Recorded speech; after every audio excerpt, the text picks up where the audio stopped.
Saudara yang terkasih di dalam Tuhan, puji Tuhan, saat ini firman Tuhan terambil dalam Efesus pasal 4 ayat 11, 12, dan 13. Firman Tuhan berkata demikian, "Dan ialah yang memberikan baik rasul-rasul maupun nabi-nabi, baik pemberita-pemberita Injil maupun gembala-gembala dan pengajar-pengajar, untuk memperlengkapi orang-orang kudus bagi pekerjaan pelayanan, bagi pembangunan tubuh Kristus, sampai kita semua telah mencapai kesatuan iman dan pengetahuan yang benar tentang anak Allah, kedewasaan penuh dan tingkat pertumbuhan yang sesuai dengan kepenuhan Kristus." Firman Tuhan pada saat ini saya memberikan judulnya adalah mengambil bagian dalam proyek mulia, berharga, dan menguntungkan. Jadi saudara yang terkasih di dalam Tuhan, kalau seandainya saya memberikan sebuah kesimpulan awal dalam kehidupan ini, maka kalau saudara tidak mau berbahagia, tidak mau hidup mulia, dan tidak menguntungkan, maka jangan mengikuti proyek ini. Ini awal daripada pembicaraan kita dalam firman Tuhan kali ini. Saya teringat beberapa belas tahun yang lalu, ketika saya masih pegang dua pelayanan, ketika saya melayani di Luwuk dengan di Ombolu, yang jaraknya 90 kilo lebih, dan setiap hari Minggu saya atau kami selalu melayani di Ombolu.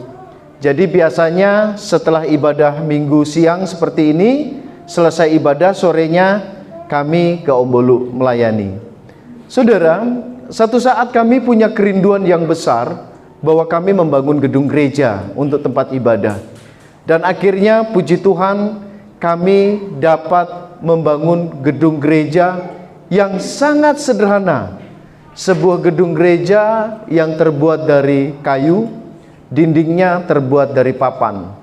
Nah, pada waktu membangun tersebut, kami membayar satu tukang, karena kami nggak punya uang pada waktu itu untuk membayar banyak tukang.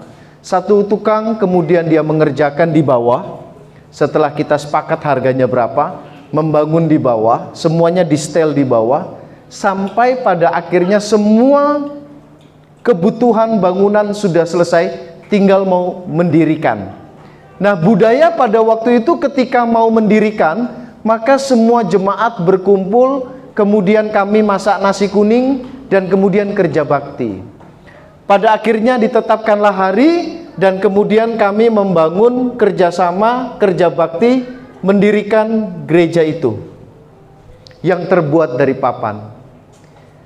Nah, saya ingat sekali pada waktu mengerjakan pekerjaan ini, saudara, karena ini banyak orang yang hadir. Bahkan pada waktu mendirikan untuk menyusun gedung gereja ini, ada tetangga-tetangga yang hadir. Dan pada waktu itu saya melihat tukangnya atau basnya dia berdiri memperhatikan setiap bangunan yang ada. Kemudian ada yang membantu untuk mengangkat tiangnya, ada yang membantu untuk menimbun pondasinya, ada yang membantu untuk memasang atapnya, sengnya, ada yang membantu mengerjakan untuk menyusun bagian ring balok di atasnya. Dan ada juga orang-orang di sekitar kami yang hanya melihat-lihat saja. Melihat-lihat, kemudian melihat-lihat.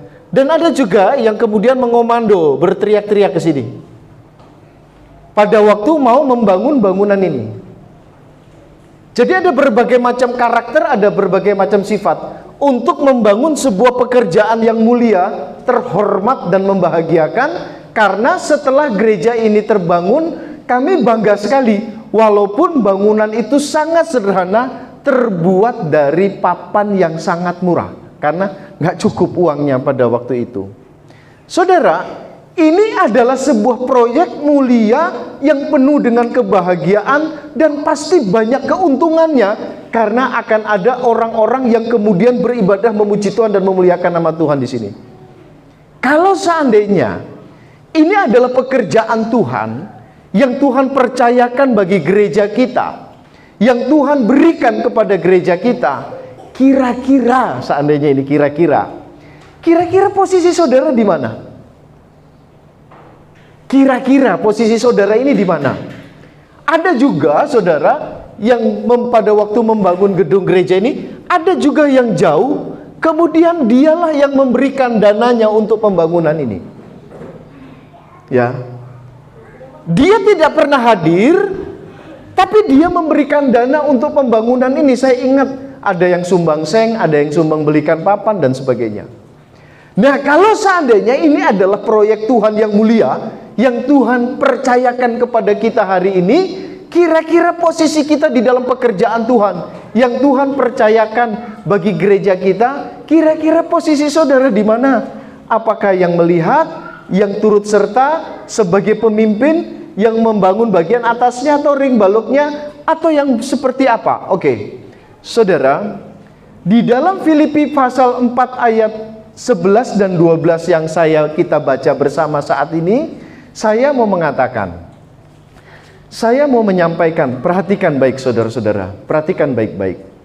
Jika seandainya bangunan yang kita sedang kerjakan ini, seperti yang di atas tadi, dan kemudian hanya dikerjakan oleh satu orang, dibandingkan dengan pekerjaan semua orang mengambil bagian dalam pekerjaan ini, maka apa yang terjadi? Tentu ini akan mengalami kesulitan kalau hanya beberapa orang mengambil bagian. Oke, saudara, dalam Efesus pasal 4 ayat 11, 12, dan 13 ini, saya mau menyampaikan begini. Sekali lagi, tolong perhatikan jemaat Tuhan, saya mau menyampaikan bahwa para pemimpin, sekali lagi, para pemimpin atau para gembala atau pendeta atau penatua disediakan Tuhan bagi gereja, disediakan Tuhan bagi gereja, tidak hanya untuk melakukan semua pelayanan, bukan.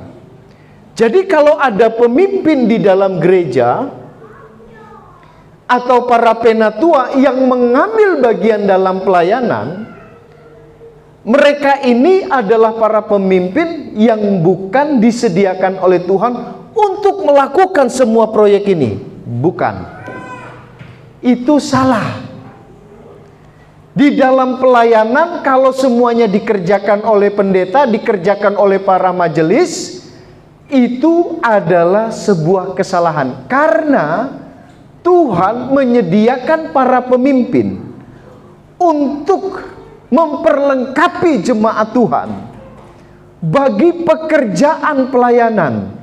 Jadi pemimpin ada, seperti saya ada, saya diberikan Tuhan di gereja ini kepada saudara untuk memperlengkapi saudara. Sehingga setiap minggu ketika saya khotbah, ketika saya memberitakan firman Tuhan, saya selalu menggunakan papan tulis supaya saudara belajar, karena ini dalam rangka memperlengkapi saudara di dalam pelayanan. Bukan semua pelayanan saya kerjakan sendiri, itu pasti salah. Nah, oleh karena itu saudara yang terkasih dalam Tuhan, jadi untuk sebuah pertumbuhan pelayanan gereja, anggota jemaat juga sama pentingnya dengan para pemimpin. Perhatikan, saya mau mengatakan, kalau saudara mengatakan saudara adalah anggota jemaat, karena proyek ini adalah proyek kita bersama, karena pelayanan ini adalah pelayanan kita bersama, karena pekerjaan Tuhan yang ada di gereja ini adalah milik kita bersama, maka saya mau sampaikan, jemaat Tuhan pun, saudara mengatakan saya mungkin hanya ibu rumah tangga, saya mungkin tidak sekolah Alkitab. Ya kalau nggak sekolah Alkitab, saudara datang di sini kan saudara belajar Alkitab, ya kan? Tujuannya untuk memperlengkapi saudara. Berarti saya mau menyampaikan, bahwa saudara sebagai jemaat Tuhan sama pentingnya dengan kami sebagai para pemimpin di dalam pelayanan. Tidak ada yang lebih penting dan tidak ada yang kurang lebih penting. Kita semua sama di mata Tuhan, sama-sama penting untuk melakukan sebuah pekerjaan yang mulia. Nah, saudara yang terkasih di dalam Tuhan, perhatikan. Berarti untuk melakukan pekerjaan yang mulia ini, pekerjaan yang baik ini, pekerjaan yang hebat ini, yang Tuhan percayakan kepada gereja kita. Yang dimaksudkan pekerjaan ini pelayanan pemberitaan Injil untuk membangun jemaat Tuhan, untuk kita bertumbuh bersama-sama. Pelayanan yang ada di gereja ini adalah milik kita bersama. Nah, kalau pelayanan ini adalah milik kita bersama, kita mau kerja bersama-sama, maka Tuhan memberikan kita skill. Tuhan memberikan kita kemampuan untuk mengambil bagian dalam pekerjaan-pekerjaan Tuhan ini. Inilah yang biasa disebut dengan nama karunia.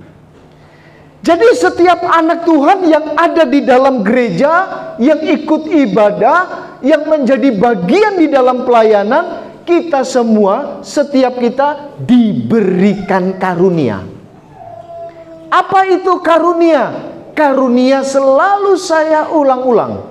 Karunia adalah kemampuan yang Tuhan berikan kepada saudara dan saya untuk mengambil bagian dalam pelayanan.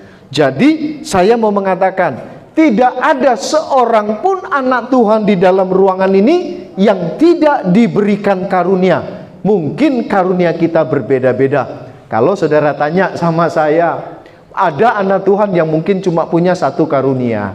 Ada anak Tuhan yang punya 2 karunia. Kalau saudara tanya sama saya, karunia Pak Sigit apa sih yang Tuhan kasih ke saya? 1, saya punya karunia gembala. 2, saya punya karunia mengajar. 3, saya punya karunia berkhotbah. 4, saya punya karunia church planting, membangun gereja dari nol. Saudara yang terkasih di dalam Tuhan, perhatikan baik-baik. Kalau kita membaca di dalam Efesus pasal 4 ayat 11, kita sedang berbicara tentang karunia. Apa karunia yang Tuhan sediakan bagi gereja? Apa saja? Yang pertama, perhatikan saudara. Perhatikan baik-baik. Saudara, beberapa hari yang lalu saya datang ke rumahnya Mama Isti. Beliau dalam keadaan baru saja keluar dari rumah sakit. Kemudian Tuhan mengizinkan beliau kena sakit. Kemudian mengalami kelemahan tubuh dan beberapa bagian di dalam tubuhnya mengalami kelemahan. Dan saya mengatakan, apakah kemudian dengan kelemahan tubuh ini Mama Isti tidak bisa melayani? Bisa. Tapi Pak, tangan saya sudah tidak seperti dulu lagi, tidak kuat seperti dulu lagi. Tetap Tuhan memberikan kekuatan bagi Mama Isti untuk melayani sesuai dengan karunia yang Tuhan berikan. Apa Mama Isti tidak bisa mengambil waktu setiap pagi pada waktu anak-anak sudah pergi sekolah, suami sudah pergi kerja, rumah sudah beres-beres, kan Mama Isti bisa berdoa untuk saya, untuk kami dalam pelayanan. Ya kan, daripada cuma mau nonton film Korea, nonton sinetron. Apa tidak sebaiknya Mama Isti bersimpuh di kaki Tuhan, mendoakan bagi saya di dalam pelayanan, karena kami juga butuh doa. Banyak sekali serangan-serangan yang harus kami terima di dalam pelayanan sebagai seorang pemimpin. Karena saya mau bilang, iblis pinter. Kalau iblis bisa menghancurkan pemimpin, runtuh semua bagian di bawahnya. Benar gak? Oleh karena itu kami membutuhkan doa saudara. Mungkin Mama Hendra nggak bisa berkhotbah seperti saya.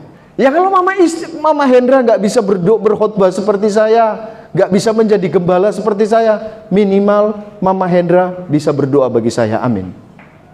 Nah, perhatikan saudara, di dalam Efesus pasal 4 ayat 11 disebutkan beberapa karunia. Yang pertama, karunia rasul. Kita memahami secara umum rasul hanya 13. 12 rasul dengan Rasul Paulus. Sejak saat itu, rasul yang dimaksudkan di dalam Alkitab orang yang diutus karena bertemu langsung dengan Tuhan. Jadi yang dimaksudkan dengan rasul adalah arti daripada rasul. Saya jelaskan, rasul artinya yang diutus. Yang diutus. Tapi yang dimaksudkan rasul secara khusus udah nggak ada. Karena rasul itu sepanjang sejarah kehidupan manusia cuma 13. 12 murid Yesus tambah Rasul Paulus. Cuma itu. Tapi saya mau bilang, dalam pengertian umum yang diutus, ini adalah karunia yang Tuhan berikan bagi gereja hari ini. Artinya ada orang-orang yang memang dikhususkan oleh Tuhan untuk diutus pergi ke beberapa tempat untuk menjangkau Indonesia, untuk menjangkau dunia sebagai pendeta, sebagai misionaris. Tetapi saya mau mengatakan, saudara, setiap kita adalah orang-orang yang diutus untuk menjangkau jiwa-jiwa yang terhilang. Ketika saudara perhatikan baik-baik, loh, saudara datang ke gereja hari ini, ketika saudara keluar dari pintu gereja, sebenarnya saudara dan saya semuanya adalah orang-orang yang sedang diutus oleh gereja ini untuk menjangkau orang-orang yang ada di sekitar saudara, untuk menjangkau teman saudara, untuk menjangkau keluarga saudara, untuk menjangkau tempat di mana saudara berada hari ini, keluarga saudara, orang tua saudara. Untuk apa? Saudara diutus untuk jiwa-jiwa yang terhilang di tempat saudara. Jadi jangan cuma berkata bahwa Tuhan, aku datang ke gereja cuma untuk diisi. Salah. Saudara datang ke gereja bukan cuma untuk belajar, tetapi belajar Alkitab pada akhirnya adalah endingnya. Tujuan kita belajar Alkitab adalah aplikasi, tindakan, sikap apa yang kita perbuat setelah kita belajar Alkitab. Kita punya proyek yang besar di dalam pekerjaan Tuhan yang Tuhan percayakan bagi gereja kita hari ini. Hari ini saya sedang diutus oleh Tuhan untuk menjangkau Banggai Kepulauan. Tidak mudah, saudara. Sebulan 2 kali atau 3 kali saya harus ke Banggai Kepulauan. Menyeberangi lautan, terkadang dengan anak saya, terkadang dengan Penatua Jolin, terkadang juga mungkin nanti ke depan sendirian. Berat. Saya butuh bantuan saudara. Saudara datang ke gereja, kemudian saudara keluar dari pintu ini, saudara harus tahu bahwa saudara adalah orang-orang yang diutus. Kita punya proyek besar untuk memenangkan jiwa, dan kita harus mengambil bagian dalam proyek yang besar ini. Kita tidak boleh hanya menjadi seorang penonton. Saudara tidak boleh hanya melihat-lihat saja, tapi saudara harus mengambil bagian dalam pekerjaan Tuhan yang indah dan mulia ini. Ingat, pemimpin disediakan oleh Tuhan di gereja untuk memperlengkapi saudara, untuk mengajar saudara, untuk mendidik saudara, agar saudara juga mengambil bagian, mengambil turut serta dalam proyek yang mulia, yang berharga dan banyak mendatangkan keuntungan bagi saudara dan saya. Kecuali saudara hanya mau lihat-lihat saja. Saudara, karunia yang pertama Tuhan berikan kepada kita adalah rasul. Artinya kita adalah orang-orang yang diutus keluar untuk menyampaikan siapa Yesus. Minimal kita menyampaikan Yesus melalui kesaksian hidup kita. Ketika teman-teman kita melihat cara hidup kita, Yesus tersampaikan dari cara hidup kita. Ketika orang-orang yang ada di sekitar hidup kita melihat cara hidup kita, mereka bisa melihat, mereka mendengar bahwa Yesus tersampaikan dari cara kita berbicara. Akhirnya kita menjadi berkat, bukan menjadi batu sandungan. Saudara keluar sebentar dari pintu gereja ini, saudara pulang ke rumah saudara. Saudara juga diutus di tempat di mana saudara tinggal, di keluarga saudara, supaya dalam cara hidup saudara, saudara jadi berkat bagi suami, bagi istri, bagi anak-anak, sehingga Yesus ditampilkan karena saudara adalah orang-orang yang diutus. Selanjutnya, di situ dikatakan apa? Rasul-rasul dan nabi-nabi. Kedua, karunia yang kedua adalah nabi. Ingat saudara, nabi tidak lagi ada. Sudah berhenti nabi pada zaman anugerah ini. Kalau ada orang yang menyebut dirinya nabi setelah apa yang ada di dalam Alkitab, maka bisa dikatakan dia nabi palsu. Loh ya, banyak kan orang-orang yang menyebut dirinya nabi, betul nggak? Ya, dulu ada Lia Eden, ya, ada yang macam-macam lah. Udahlah, saya nggak sebutkan satu persatu. Tapi kalau ada yang berani menyebutkan nabi di luar Alkitab, itu pasti nabi palsu. Tapi arti dari kata nabi, apa itu nabi? Saya selalu bilang, apa beda imam dengan nabi? Imam adalah penyambung lidah jemaat kepada Tuhan.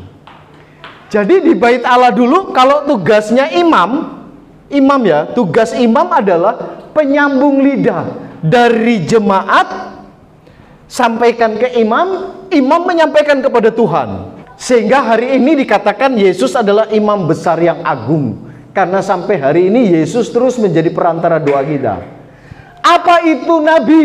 Perhatikan saudara, nabi artinya adalah penyambung lidah Tuhan kepada jemaat Tuhan. Jadi setiap firman yang disampaikan itu sungguh luar biasa. Saya baru-baru ketika di Filipina, pada waktu saya hadir di Filipina itu orang menyampaikan firman Tuhan itu sampai 2 jam 3 jam. Tapi mungkin budaya ya. Di Filipina itu sampai 2 jam 3 jam itu orang begini terus. Apakah begininya karena matanya udah gak bisa ketutup, atau karena tertarik, atau nggak ngerti juga saya. Bener. Ya. Mereka begitu menikmati setiap firman Tuhan yang disampaikan, saudara. Nah, kedua, jadi kalau kita melihat pengertian secara umumnya, nabi itu artinya penyambung lidah dari Tuhan kepada jemaat. Jadi kita punya tugas untuk menyampaikan firman Tuhan. Gak boleh berhenti. Ketemu orang harus sampaikan berita Injil, saudara. Setiap ketemu orang lain, kita harus beritakan Injil. Dari mulut kita harus sampaikan. Saudara, kalau saudara gak mau terjun di dalam pemberitaan Injil, jangan sampai kita menjadi bagian yang cuma lihat-lihat saja di dalam pekerjaan Tuhan. Kasihan. Pak Penatua Eki punya anak buah yang kerja dengan beliau. Gak boleh kemudian cuma ya yang penting udah kerja, kemudian menghasilkan uang. Gak boleh, harus ada berita Injil yang disampaikan, apapun resikonya. Saudara, Ibu Jane di Nambo harus berani menyampaikan kabar Injil. Ya tentu berita Injil tersampaikan adalah kalau ada kesaksian hidup kita yang baik. Ya, kalau seandainya kita punya kesaksian gak baik, ya mabuk-mabukan, kemudian berantem, kemudian kita beritakan Injil, ada orang bilang begini, aduh bagus banget pemberitaannya, bagus banget, tapi maaf, saya nggak bisa terima karena saya melihat cara hidupmu nggak beres. Sehingga jangan terlalu banyak gosip. Apa itu gosip? Apa gosip, Bulian? Jangan dipandang negatif. Gosip itu artinya peduli, bener nggak? Ya kan? Lu ya, kalau ada orang gosipin kita berarti dia puji Tuhan. Berarti masih ada yang peduli, walaupun dengan cara yang berbeda. Oke. Yang ketiga, karunia apa yang Tuhan kasih kepada kita? Di situ dikatakan pemberita Injil. Saudara harus memang saya mengatakan ada perbedaan. Orang yang punya karunia pemberitaan Injil ngomong sekali, 2 kali orang percaya. Ya, tetapi tugas pemberitaan Injil adalah tugas kita bersama, suka nggak suka. Yang keempat, gembala-gembala. Yang keempat, Tuhan memberikan karunia kepada gereja gembala sebagai pemimpin. Yang kelima, pengajar. Saudara, karunia di dalam gereja bukan hanya 5 ini. Mungkin saudara punya karunia berdoa. Mungkin saudara punya karunia untuk menasihati. Mungkin saudara punya karunia untuk main musik. Mungkin saudara punya karunia untuk memimpin pujian. Mungkin saudara memiliki karunia untuk menjadi singer, seorang penyanyi yang hebat. Nah sekarang saudara, untuk apa yang harus tanggung jawab kita hari ini? Saudara harus tahu apa karunia saudara. Ini adalah kewajiban. Saudara tidak boleh mengabaikan. Saudara tidak boleh tidak peduli dengan karunia yang sudah Tuhan berikan kepada saudara. Tidak ada anak Tuhan yang tidak diberikan karunia. Kita semua Tuhan berikan karunia. Cuma persoalannya karunia kita menjadi tidak bermanfaat, menjadi tidak berarti saudara, kalau kita seperti tukang bangunan menaruh pensil di telinganya. Dan dia lupa dengan pensil di telinganya, dan dia selalu bertanya, di mana pensilku? Di mana pensilku? Dan pada akhirnya pensilnya tidak bermanfaat. Saudara, jangan buat karunia yang sudah Tuhan berikan kepada saudara dan itu tidak bermanfaat dalam pekerjaan Tuhan. Ada juga orang yang diberikan karunia untuk memberi di dalam pekerjaan Tuhan. Ada orang yang diberikan karunia untuk diutus menjadi seorang yang menyampaikan firman Tuhan, kemudian menjadi seorang pemimpin, menjadi gembala, menjadi pengajar. Ada yang berdoa, ada juga yang punya karunia untuk memberi di dalam pekerjaan Tuhan. Gunakan karunia-karunia itu. Karena saudara, kalau saudara tidak menggunakan karunia yang sudah Tuhan berikan kepada saudara, maka saudara sedang menyia-nyiakan hidup saudara. Saudara sedang membuang waktu hidup di dunia ini karena saudara tidak mau mengikuti sebuah proyek yang mulia, berharga, dan menguntungkan. Kalau saudara tidak memahami karunia saudara dan saudara tidak turut serta di dalam mengambil bagian dalam pekerjaan Tuhan, maka saudara sedang merugikan diri saudara untuk tidak hidup mulia, berharga, dan menguntungkan bagi pekerjaan Tuhan. Saudara lihat ayat yang ke-11, ayat yang ke-12, bagian akhir dari khotbah saya. Untuk apa karunia-karunia itu? Untuk memperlengkapi orang-orang kudus. Siapa orang-orang kudus? Apakah cuma pendeta?